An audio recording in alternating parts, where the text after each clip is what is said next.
ngayon ko lang napansin, oh. Nanay, pakita nga natin loob mo. Oh. At ngayon ko lamang po nakita na bumigay na pala ang sahig ng bahay ni Nanay Shirley. Sabay ka na po sa amin, nanay, at maanuhan ka namin dyan, oh. Kukuhanan ka po namin ng masasakyan. Una na kayo, mapahuli na lang ako. Antayin ka po namin. Ayun, unang Hindi kami mababa pag di ka namin kasama. Ano po yun nandito mo, nay? Sugat, Bakit po, napaano? tinagat ng langgam. Langgam! Akala ko lalaki kumagat niyan. Biro lang, nay, pinapasaya lang kita. At alam ko po dito ay pag wala kami dito, wala kami din ditong kasama. Eh, saan niya? Maglayas na kayo.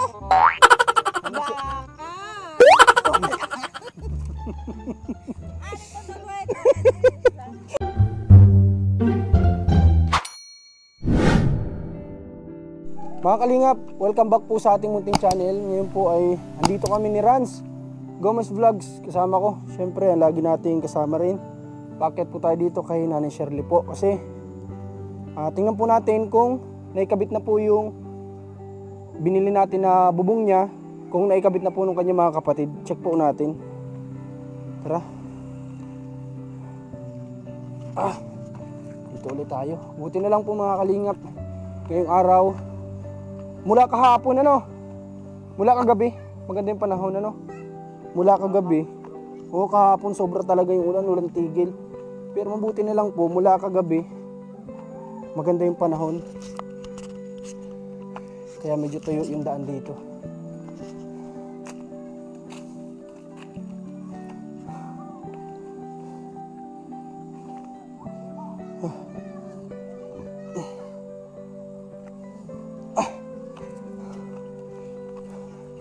Nakausap po namin yung mga tao sa baba kanina bago kami dito umakyat. Tinanong ko kasi kung nandito po si Nanay Shirley. At sabi nga daw po ay kanina umaga nagsisisigaw daw po dito sa taas. Kaya nagigising din daw yung mga bahay, yung mga tao dyan sa baba kapag umaga kasi nagsisisigaw daw po si Nanay Shirley. Sinubukan po natin na humingi ng tulong sa ibang kamag-anakan na makumbinsi po si Nanay Shirley magpa-check up. Kaya nga lang po ay hindi daw po talaga yan mapipilit natin. Hindi daw po talaga yan mapipilit. Ayo.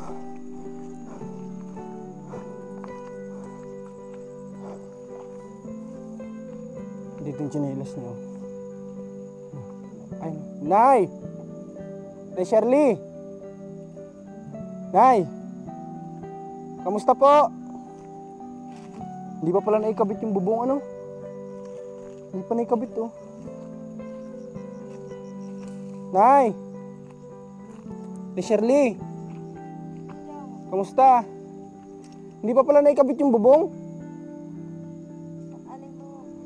Nag-order na po kami dyan sa baba. Tapos sabi ko po sa kapatid nyo, sila na po ang bahala magkabit. Saan di baba? Dyan po yung gumagawa dyan ng bubong sa baba. Oo.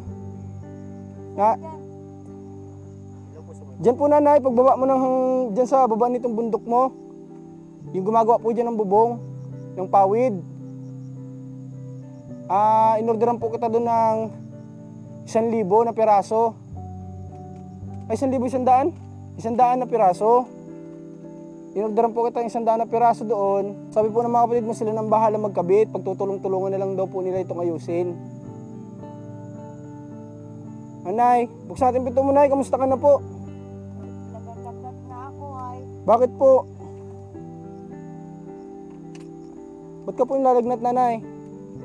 Grabe naman po yung pagtitiis mo dito, nanay, oh. Yung ano mo, dingding mo. Ha? Bababa nga sana ako, makauwi na naman ako sa bayan. Bakit po? Saan ka po pupunta? Kapatid mo? Hindi, kahit saan at hindi rin naman nagpapatulog yung mga kapatid ko. Saan ka po matutulog? Wala naman po yata kayo ibang kamag-anak dyan sa sentro. Grabe po nanay pagkakatali mo.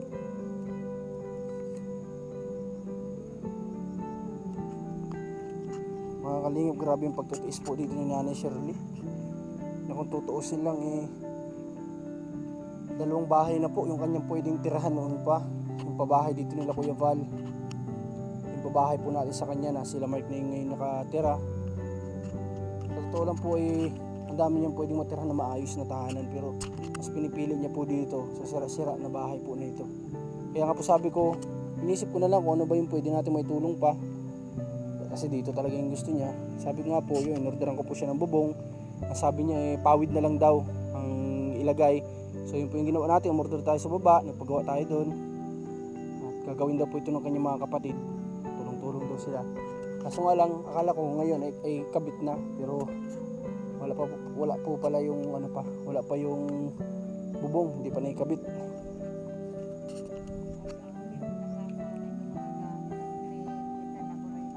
Kanino niyo po isasauli na Ay, babalik ko na nga sana sa inyo yung mga gamit at ninaingitan ako rito. Marami ko raw gamit. Hindi naman po sa amin yan. Kanino po galing yung gamit? Alin? Yung mga gamit niyo, kanino galing? Hindi ba yan sa inyo? Hindi po sa amin yan, nanay. Ay, kinaingitan ako. Kala ko sa inyo. Gusto ko lang ibaralit yan. Ay, hindi po sa amin, nanay, yung galing. Wala pa po kaming gamit na binibigyan namin sa inyo pagkain. Ganun din kami. Wala po. Baka po iba po yun. Kami po binigyan namin pagkain. Kaya ako'y nalas na eh. Wala po yatang nagbigay sa inyo yan, kaya sa inyo yan talaga. Wala po sa inyo yan nagbibigay. Kalat-kalat daw kalat-kalat ang gamit ko daw. Nay, ang ganda mo ngayon na, naka-make-upan ka. Doon niya. Nanay, may dala ko sa iyo, bayaan mo na muna yun. Oh, May asukar ka! meron. Tawan-tawa natawa itong dalawang ito ha. Nanay, gusto ko masaya ka lang. Ay, naku! Para hindi ka po na-stress. Oh, ba't magpapaka-stress ka?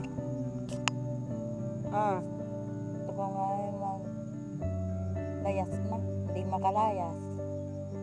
bakit po hindi kayo makalayas? Ba't kayo maglalayas? Nay. Ganda-ganda niyo pati ngayon, oh. Utang nila ka. Para kang ano, Niluloko para ka po Nanay Shirling ano, para ka pong Diyosa Diyos. nang bumaba sa tasa. Pamakmak nila ako magtagyakan kita. Yan. Tadyakan tayo Nanay Shirley. Nanay Shirley, pasok mo ito dyan, oh. May kape ka na po dyan. Kape, asukal, tapos biscuit, tinapay. Lahat po nandyan. Nandyan na lahat yung pangkain mo. No? Kamusta ka pala nanay nitong mga nakarang araw? Ikaw po, kamusta? Ay, palayas-layas na nga.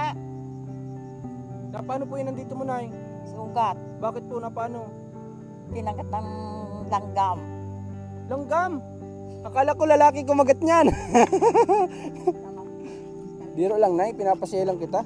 At alam ko po dito pag wala kami dito, wala ka man din ditong kasama. Pero anong plano mo, nay? Saan ka pupunta ngayon? Ano po? Ito. Dito ka lang, di ka bababa. Mababa ako. Saan ka pupunta? Nanap ng ulam. Kahanap ng ulam, may ulam ka na nga po dyan. Ano ulam? Bay, ano pong gusto mo? Baka, baboy. Asan? Nandiyan po sa loob. Opo, kayo na po ang bahala mamili kung anong gusto niyo. Wala ganda lang ito. Totoo po yun. Ano? Baka sardinas na baka. Hindi po, may baka nga dyan sa loob, tsaka po baboy. At tsaka po manok, kung anong gusto mo. Hanip na dalawa ito ay. Nanay Shirley, mas gusto po kita ngayon at ikay natawa ngayon. Ano, kaysa pag napunta kami dito, ikaw ay naiyak. Gusto mo pag ikay naiyak. Nagiging kwang kayo. Napangit ka pati pag ikay naiyak. Eh, sa inyo, maglayas na kayo. Nanay Shirley, Baka na wala.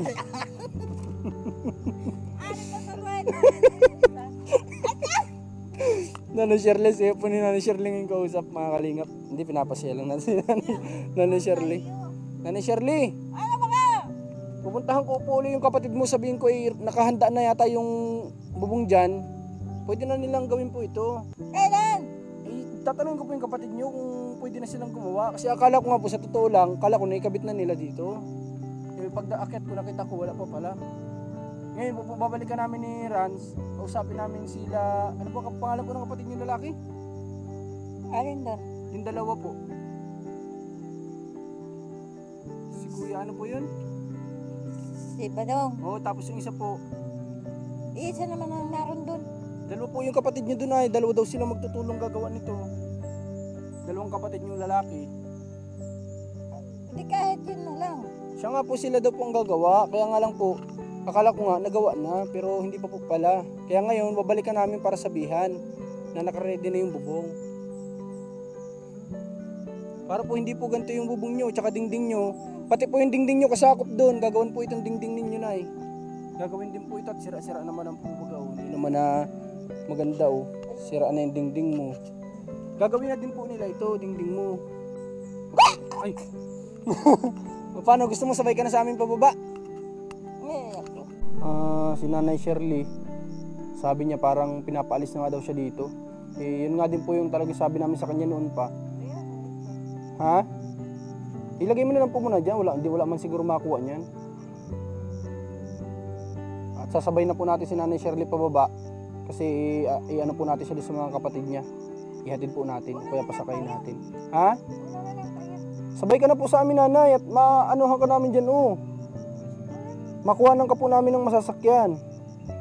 Una na kayo, mapahuli na lang ako. Antayin ka po namin. Ayun, nasa Hindi kami mababa pag di ka namin kasama. Oy, Oo nga po, at masakit tayo ng tricycle. Ha? hindi ako mababa. Hindi ka sa amin masama.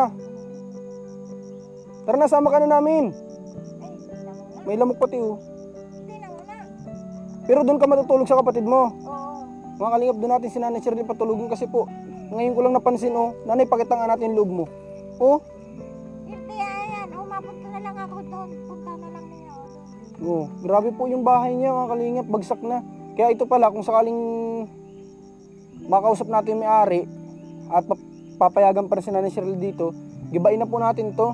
Pabaguhan na natin ng mga kahoy na gagamitin. Kasi po, wala na to, bagsak na po pala ngayon ko lang. Nanay, kailan pa po yung bumagsak?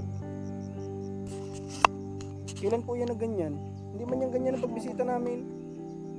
Nagparakuha ko lang yung ano. Oo. Pinanggatong mo? Oo. Nanay Shirley talaga. Pinanggatong daw po niya yung mga sahig niya. Nanay, maubos talaga. Paano pag pinagawang ka ng bahay dito? Panggagatong mo din pala. Ano eh? Yung bahay pag ginawa ito. Oo. Nanay, paano ka namin paggagawan kung ipanggagatong mo yung bahay? Eh, pag wala Pwede ka naman namin bilhan ng uling. Isang sako. ano naman ako mag-uwi. Ha? Marunong ka mag-uling. Ay, Una na kayo. mahina na nga kayo. Ako. Ha?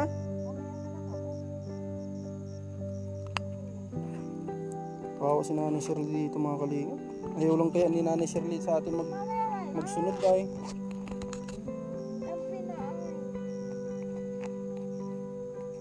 Nanay, bigyan kita ng panggastos mo. Okay naman ito. Sige na po, Nanay, diyan mo na po yan. At nakakawa ka po dito ay. Kami po naawa po kami sa iyo, sa totoo lang po dito. Kaya nga po, kahit na sa totoo lang nung pinabahayan ka namin tapos inayawan niyo po, medyo na ano po ako at sabi ko nag-effort na nga po kami na mapaganda man lang yung kalagayan ninyo, ayaw naman ninyo. Nandito pa rin po baga kami, naakit pa rin kami sa inyo. So, nung kung kayo, kailan kayo nag-alis? Ewan ko po kung ilang araw na po yun, na huling Saan kayo akit, napunta? huling akit namin dito. Nabisi po kami sa iba namin tinutulungan. Saan kayo napunta nung? Kung saan saan po dyan ay, sa mga tinutulungan namin, may malalayo din po ay, kung saan saan.